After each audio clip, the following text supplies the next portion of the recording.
Bismillah, alhamdulillah. Allohu Parvardigori avvalo o'qigan juma namozimizni qabul qilgin, kamchiliklarini, xatolarni kechirgin, qiyomat yuzimizga qaytarib urmagin, gunohlarimizni kechirgin, ota-onalarimizni gunohlarini kechirgin, o'tganlarni rahmatingga olgin, hayotinglarni salomat qilgin, oramizda, oilamizda kasallar bo'lsa shifo bergin, qarzi borlarga yordam bergin, ish yurmayotganlarning ishlariga barakotlar bergin, dehqonchilarga barakotlar bergin, balo ofatdan o'zing asragin, farzand talablariga solih o'g'il, soliha qizlarni bergin ilohim. Senga tavba qilganmiz, yana tavba qilamiz, tavbalarimizni qabul qilgin. O'zingdan suv so'rab, yomg'ir so'rab o'qigan namoz va duolarimizni qabul qilgin. Gunohlarimiz sababli duolarimizni qaytarmagin. Biz uchun, ekin tikinimiz uchun, chorvalarimiz uchun, hayotimiz uchun manfaatli yomg'irlar bergin. Zararli yomg'irdan o'zing asragin ilohim.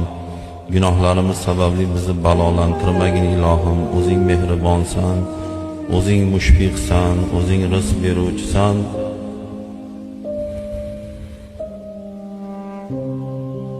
Allohim duolarimizni ijobat qilgin.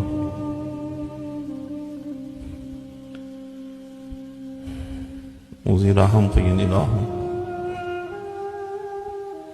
Toqatimiz ko'tarmaydigan sinovlarni bermagin.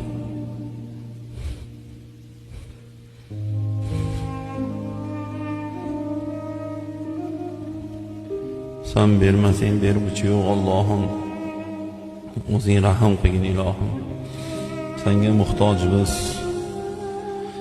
Sen biz mehribon Robbimizsan, bizni xoliqimizsan, sen bizni roziqimizsan. Allohim o'zing rahim qilgin, gunohlarimiz sababli bizni balolantirmagin. Allohim qahatchilikdan, ocharchilikdan, suvsizlikdan, har xil yerdan, osmondan keladigan balolardan o'zing saqlagin ilohim.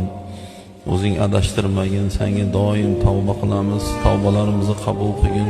O'zing Qur'onda ana tavvobur rohim degansan, men mehribonman, tavbalarni qabul qilaman degansan. O'zing rahim qilgin.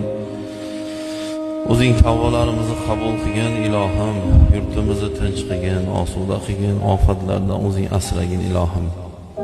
Bu joyga ibodat qilib, duo uchun ibodat qilaman deb kirgan hamma bandalaring umid bilan keldik, noumid qaytarmagin ilohim. Bizlarni shu o'zingning uyingda, baytingda to'plading, qiyomat kunida Rasulullohning atroflarida, jannatda ham o'zing jam qilgin ilohim.